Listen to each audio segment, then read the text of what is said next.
Lipton Tea and Lipton Soup present Inner Sanctum Mysteries, starring Lee Bowman.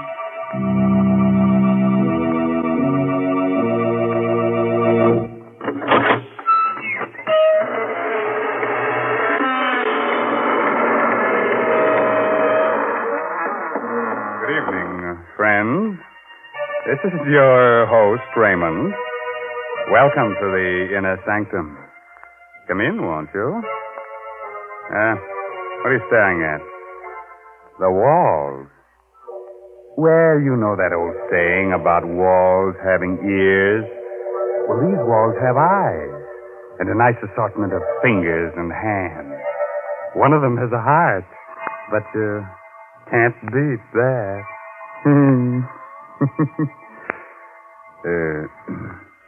Don't mind me, friends. In my old age, I'm getting to be a bit of a gore. You're getting to be a crotchety old bachelor, that's what. Who said that? Oh, Mary Bennett. Hello. Tell me, Mary, do you think I should get married? You know, I used to have a girlfriend, but she threw me over. She was a vampire.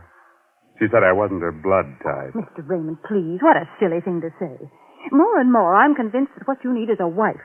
I'd just love to see the way a wife would handle you. Would you send me a wedding present, Mary? I sure would.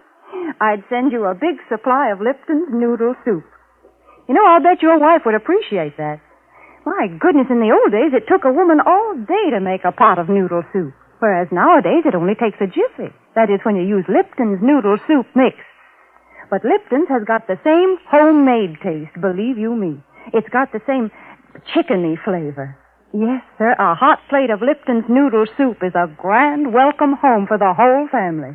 One whiff of that savory Lipton's noodle soup, and folks feel relaxed and ready for dinner with a rousing good appetite. Well, now, that's a very pretty picture, Mary. Which reminds me, our story tonight is about one of the fine arts, murder. It's called Death is an Artist, an original tale by Frederick Maytho. And our star is from Hollywood, Lee Bowman, soon to appear with Rita Hayworth in the Columbia Technicolor picture Tonight and Every Night. So, curdle close to the fire and turn the lights down real low. By the way, if you have a little spook or two in your home, looking behind your shower curtains before turning on the water is the courteous thing to do. Otherwise, you might be dampening your spirit. Now let's get on with our story. I'm Stevie, a reporter. I'm what's called a police reporter because I hang around police stations for my stories. But tonight, I'm the best reporter in the world because I've got that kind of a story that's only given to one writer in 1,000, once in a lifetime. This story begins with the end of a man's life. Yesterday, an old man living alone with his 5 cats on an abandoned barge under the Brooklyn Bridge cut off the heads of 4 of his cats, then expertly slit his own throat from ear to ear. At 6 o'clock on the morning we got the flash about this old man, I was playing cribbage with Mike, my police pal, at the station house squad room. Burke, the desk captain, was snoring his head off. Okay, Mike, there it is. Go, 121 points. That last run made it. You're the luckiest jerk, Stevie. We're both lucky. Not a call the whole night. Sure hate to drive out to anything in this blizzard, but... Uh-oh. Police, 84th Precinct, Brooklyn. What? Yeah. Wait, say that slower. You haven't seen him in a week. His cats ain't around. Oh, but lady... Huh? Blood in the snow. Well, that's different, sure. Yeah, okay, thanks. What's up, Captain? Some dame passes an old barge down the foot of the bridge on her way to work every day. Says an old bum lives there with his cats. Don't tell me I gotta rescue a cat now. No, this coot talks to her real polite every morning. But she ain't seen him in a week. Today she goes to look close like and finds blood in the snow near the door. So we go see. Well, probably went south for the winter, huh? Coming along, Stevie. Yeah, but I don't like it. Bert mentioned cats, and I hate cats. And I hate people who keep cats.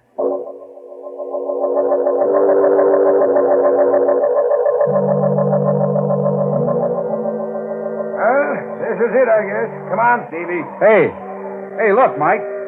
There's a snowman. So what? Haven't you ever seen a snowman? Yeah, but look. That's not an ordinary snowman. It's a beautifully sculptured head of a woman. Made out of snow. Ah, come on. It's cold. Let's get inside this scow here. Hey, open up. Open up there. Open up inside. There is blood out here, Mike. Look. See? Here's where the woman's footprint stopped. Okay, Sherlock. Help me bust this door.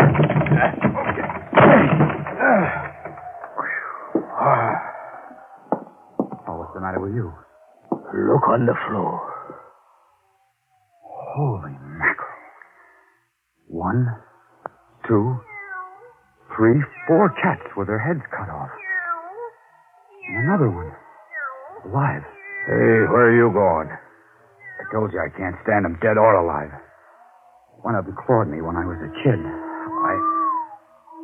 Stevie, get a load of this over here on the bed. He did a good job. From ear to ear.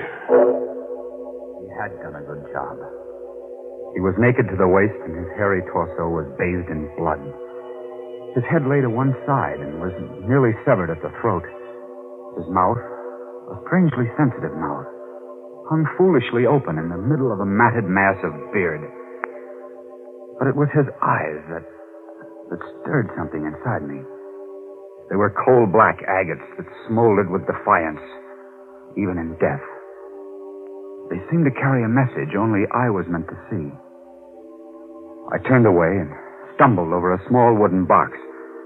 It contained clay fragments. An impulse seized me, and I carried the box outside. What do you want that box of trash for? I'm not sure. I just felt I ought to take it along. Mind? Just junk. These bums collect the screwiest stuff. Come on, I'll drop you off at your paper. You'll get a news beat on this anyhow.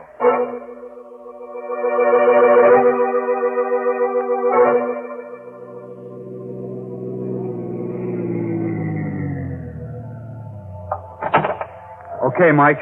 Thanks. I'll call you later to see if you identify the old bird. All right, Stevie. Hey, here's that box of junk. You want it? Oh, yeah. Yeah, thanks, Mike. I wrote the item. All we could learn was that he was Ivan. No fingerprints on records, no relatives, just Ivan. So he stayed just Ivan to 250,000 readers and to the police.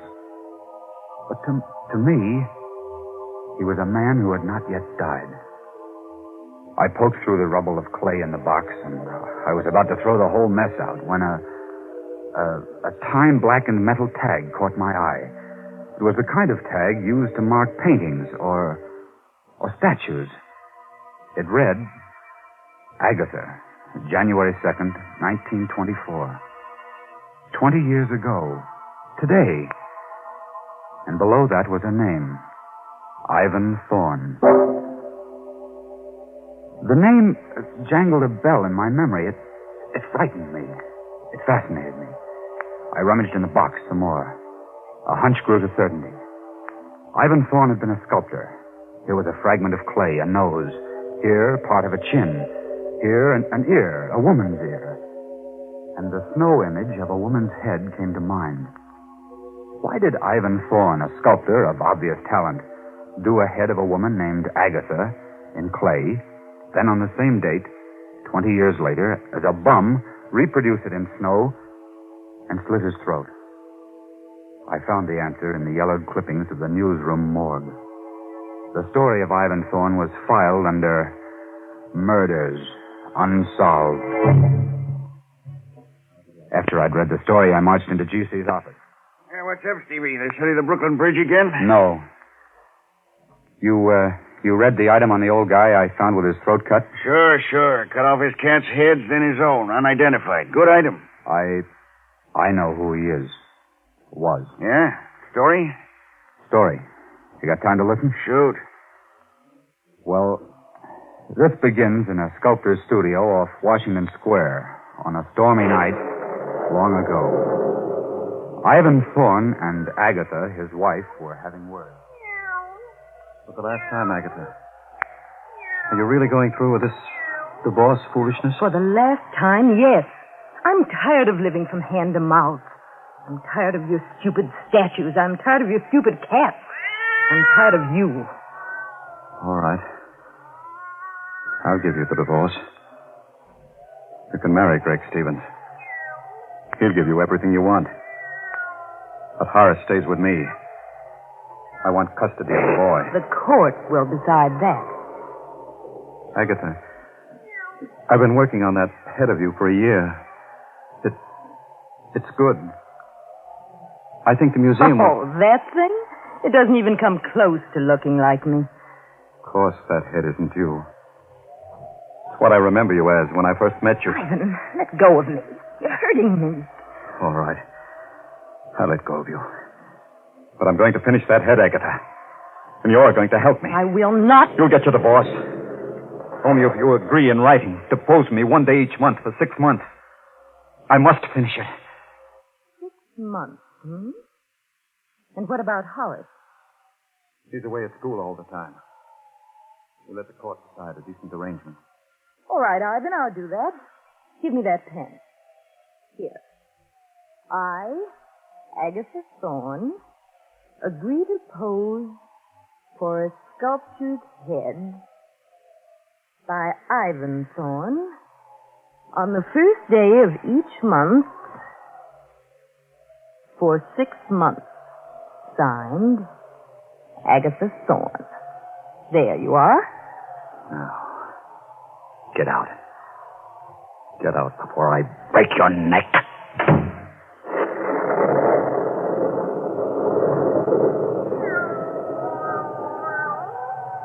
She's gone. She's gone. But I'll see her again. 6 more times. That's all I need. 6 more times.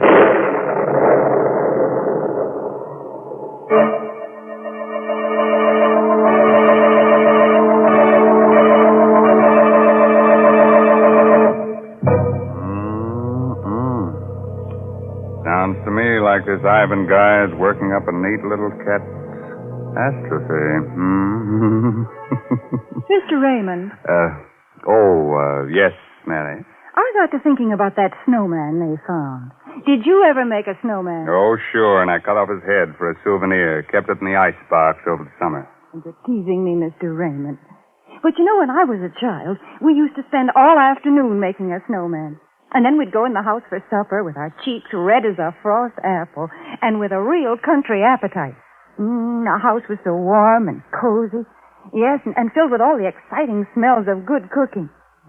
You know how children are. They play in the snow and then come in ready to eat you out of house and home. And I've got a grand suggestion for these winter night suppers. Lipton's Noodle Soup Mist.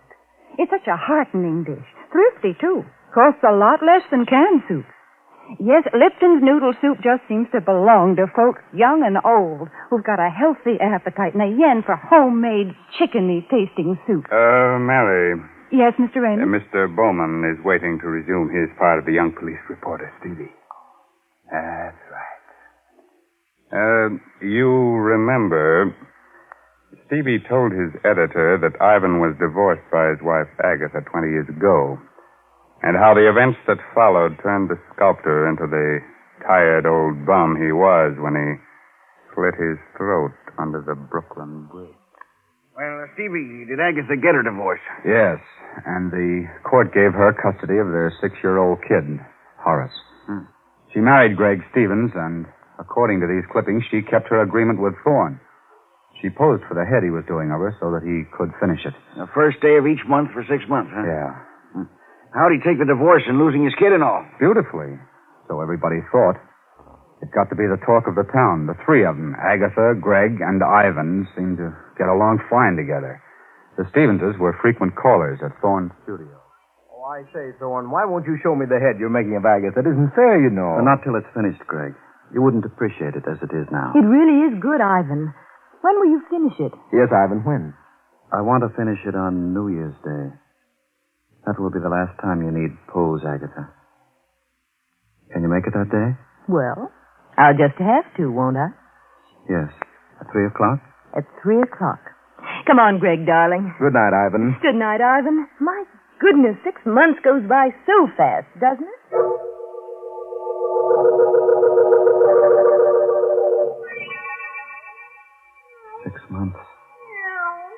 I gave them 6 months. One day it's over. Monday is the last day she poses for me. One day I'll finish that head. I love her. And for 6 months, 6 centuries, she belonged to that idiot. He took my son from me. You can't hear me, Agatha. Can you? This is you and Clay. You can't hear me. Everybody thinks it's wonderful that Ivan Thorne is such a good sport about it. I fooled them all. I fooled you. Yes. You.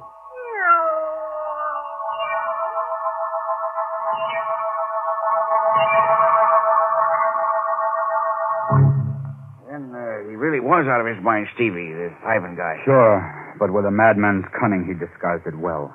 At that point, only his cats knew it, I guess. New Year's Day, 1924, was a howling wintry day. Neighbors later testified to seeing Ivan's massive frame, coat flailing open in the wind, eyes staring, unblinking, as he turned into his building. It was the last time they saw him. In his studio, Ivan kicked his door shut and began talking to Agatha's statue, as he'd gotten into the habit of doing now for some time. I'll set the table by the fire, Agatha, just as we always did. You like that. And I'll set a place for little Horace. Oh, I know you don't want him to come here, but we'll just make believe, huh? Agatha, I must pull myself together. Happy New Year, Agatha. Come in. And the same to you, Ivan. Oh, let me get to that fire quickly. I'm frozen up. Why are you bolting the door? The draft rattles the door. Here, give me a coat. Now, how about a bite? By the fire? Why, Ivan. How quaint. Just like old times, This is the last time you'll come to pose. Have you minded living up to our agreement? No, Ivan. You've been very decent about it. But tell me, why are you so set on finishing the head you're doing of me? Have you ever seen a human skull, Agatha? Ugly thing. Long after that pretty head of yours becomes a skull, the head I'm making of you will live in ageless bronze. That's why I'm so anxious to finish this work. I see. Well, shall we start, Ivan?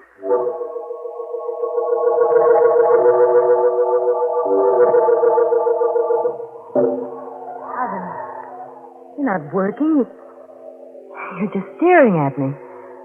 I'm studying the line of your neck, darling. It amuses me. Well, hurry, please. I've sat here for 2 hours now. I'm tired. I'll be finished soon. Then you can rest, darling. Then you can rest. Ivan, you're looking at me as though... Ivan! You've moved your head again, darling. Here, let me show you. There. So. Just like this. Don't move, Agatha. My fingers are loose on your throat. But in a split second, I can sink them into you tight. Like this. Don't... I've loved you more in these few months you've been away from me than I ever did before. I'll always love you. But if I can't have you, no one else can. Ivan, you're mad. You can't do I gave you 6 months with that fool because I wasn't sure. I thought I could get over losing you and the boy, but I can't. We all thought you would. Resign. No. Even now, I don't know if I want to kill you, Agatha. I'm not sure. No, you don't. No, you don't. Think of Horace. This time... I am thinking of you, little fool. Oh, Greg! Greg, help me! Greg! You've got the nerve to speak his name here. No! You aren't Greg!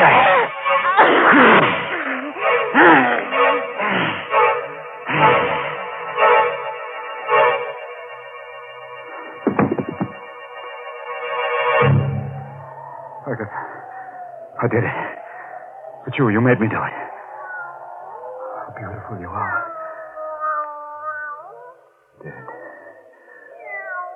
Look at this clay head. Agatha, see. I was wrong. You're much more beautiful. I've changed my mind. I don't want fame. I don't want a statue. I want you. See, Agatha, I've broken it, smashed it. Greg Stevens should die. He did all this to us. I'll go see Greg. That's it. But I must be careful now. I must make Greg suffer. Oh. I have it. Yes.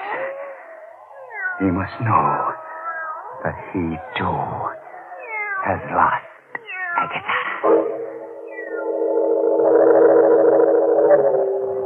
Wow, that's some yarn, Stevie. He actually strangled Agatha, huh? What happened then? He left his studio and called at the Stevens' house a little after 6. Greg Stevens and young Horace were the only ones there, except for the butler. He testified that Ivan quietly asked to see Stevens alone. He had a bundle in his arms, covered with a piece of black velvet, when Gregory greeted him. Ivan, well, glad to see you and Happy New Year to you. But where's Agatha? She was supposed to be with you. She'll turn up shortly. Said something about a girlfriend she had to stop by for. Oh, I see. Well, come on in, Ivan. We can have a glass of sherry while we wait. Thanks. Put your package down somewhere on the table here. Thank you. Did you, get a lot done today? On the head, I mean? Yes. I've finished it. Oh, good.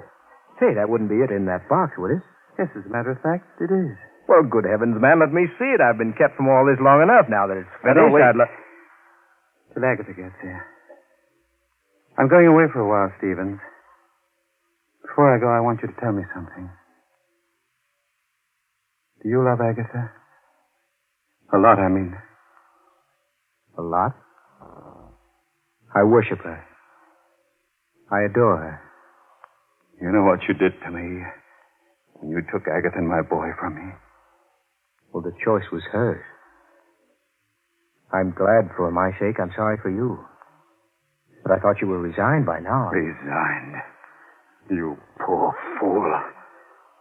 I've lived a life of raging hate for you. Ivan, sit down. You don't have to be sorry for me anymore, Greg. You can start feeling sorry for yourself. Thorne, what are you driving at? Everything comes out even, Greg. Come over here. What's in that box? Come closer, Greg. Here. I'll take the cloth off. See for yourself. You fiend. You beast, I'll kill you. Hurts, doesn't it, Greg? Hurts to lose Agatha. Doesn't it? I'll kill you. I'll kill you. Oh, you won't. Get away from me. You won't kill me. I won't kill you. We'll both live to remember. Thorne didn't kill Stevens? No, G.C. He knocked him out. They found his footprints in the snow along with the kids. He must have stopped to say goodbye. What a story. He slit his throat this morning as a bum on a barge. Yeah. Took his cats with him. The clay fragments I found in that box on the barge were all that was left of the clay head of Agatha. Nobody even found out how he got away or managed to stay hidden for 20 years? No, that's his secret. Well, write it up, stupid. I can't. I won't, GC. You can't print that story. The devil, I can't. Where's this Greg Stevens? Where's Horace, the kid? Find him. Greg Stevens died penniless and insane a year later. His kid was raised in an orphan asylum. Well, find the kid. Now, let's see. He'd be about 26 today. Maybe he doesn't know any of these things. What a scoop. Get busy. Look, you can't print this story. Why do you think I didn't write it up and hand it in? I feel sorry for the kid. I was raised in an asylum. A story's a story. What do I have to do? Draw you a diagram, GC? Why do you call me Stevie? Well, because your name is Stevens, I guess. Good heavens. You don't mean it. Yes. My name is Stevens. I never use my first name. I don't like it. It's Horace. That's right. You're Horace Stevens. Yes. My father was Ivan Thorne.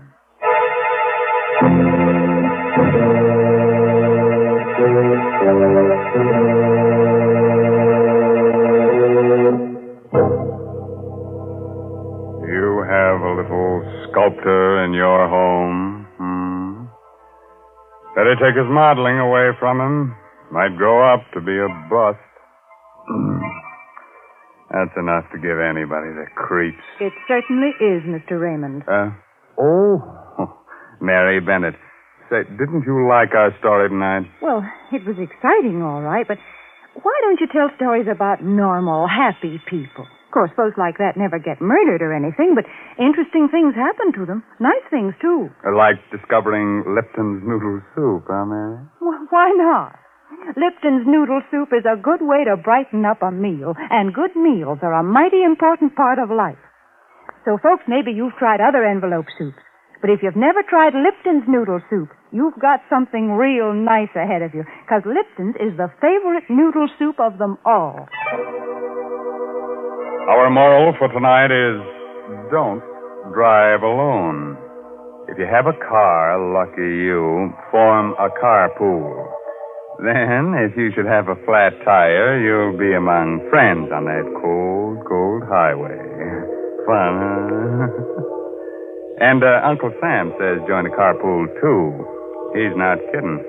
He says your carpool will help save gas and tires, so look to it, Max. Yes, this month's Inner Sanctum mystery novel is Net of Cobwebs by Elizabeth Sanksay Holding. Oh, yes, and you won't forget to look for Lee Bowman with Rita Hayworth and the Columbia Technicolor picture Tonight and Every Night. Well, now it's time to say goodnight until next week at the same time when Lipton Tea and Lipton Soup again present another Inner Sanctum mystery directed by Hyman Brown. Good night. Pleasant dreams.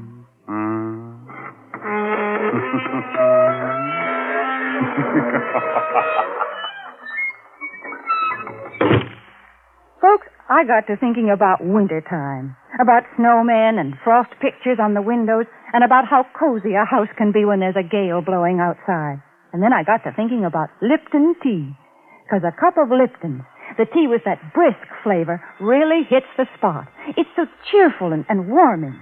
You know, the word brisk, B-R-I-S-K, means that Lipton tea has a fresh, lively flavor. It's never thin or wishy-washy. That's why Lipton's is America's favorite tea. So don't forget to ask for it when you go to the grocery store. And don't forget to tune in next Tuesday night for another Inner Sanctum mystery.